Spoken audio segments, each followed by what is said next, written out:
His head could be seen to move violently forward.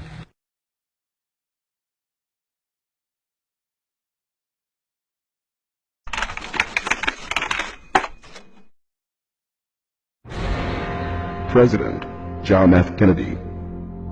Ladies and gentlemen, the very word secrecy is repugnant in a free and open society, and we are, as a people, inherently and historically opposed to secret societies, to secret oaths, and to secret proceedings. We decided long ago that the dangers of excessive and unwarranted concealment of pertinent facts far outweighed the dangers which are cited to justify it. Even today, there is little value in opposing the threat of a closed society by imitating its arbitrary restrictions. Even today, there is little value in ensuring the survival of our nation if our traditions do not survive with it. And there is very grave danger that an announced need for increased security will be seized upon by those anxious to expand its meaning to the very limits of official censorship and concealment. That I do not intend to permit to the extent that it's in my control. And no official of my administration, whether his rank is high or low, civilian or military, should interpret my words here tonight as an excuse to censor the news, to stifle dissent, to cover up our mistakes, or to withhold from the press and the public the facts they deserve to know. For we are opposed around the world by a monolithic and ruthless conspiracy that relies primarily on covert means for expanding its sphere of influence, on infiltration instead of invasion, on subversion instead of elections, on intimidation instead of free choice, on guerrillas by night instead of armies by day. It is a system which has conscripted vast human and material resources into the building of a tightly knit, highly efficient machine that combines military, diplomatic, intelligence, economic, scientific, and political operations. Its preparations are concealed, not published. Its mistakes are buried, not headlined. Its dissenters are silenced, not praised. No expenditure is questioned, no rumor is printed, no secret is revealed.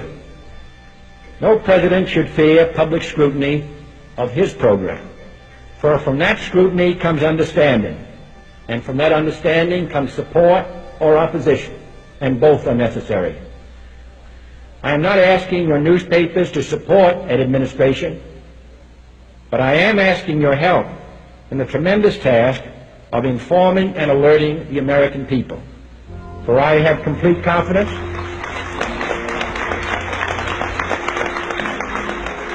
in the response and dedication of our citizens whenever they are fully informed.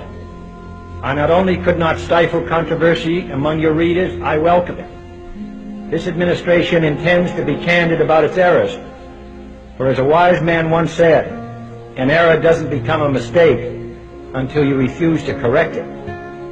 We intend to accept full responsibility for our errors, and we expect you to point them out when we miss them. Without debate, without criticism, no administration and no country can succeed, and no republic can survive.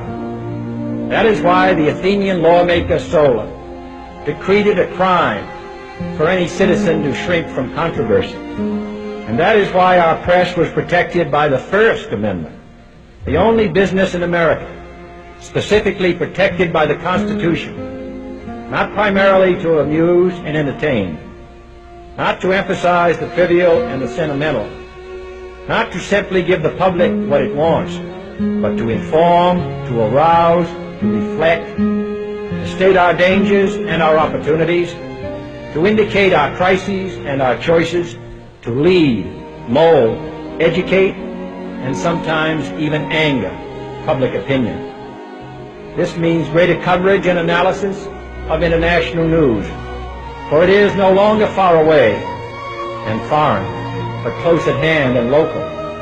It means greater attention to improved understanding of the news, as well as improved transmission. And it means, finally, that government at all levels must meet its obligation to provide you with the fullest possible information outside the narrowest limits of national security. And so it is to the printing press, to the recorder of man's deeds, the keeper of his conscience, the courier of his news, that we look for strength and assistance, confident that with your help, man will be what he was born to be, free and independent.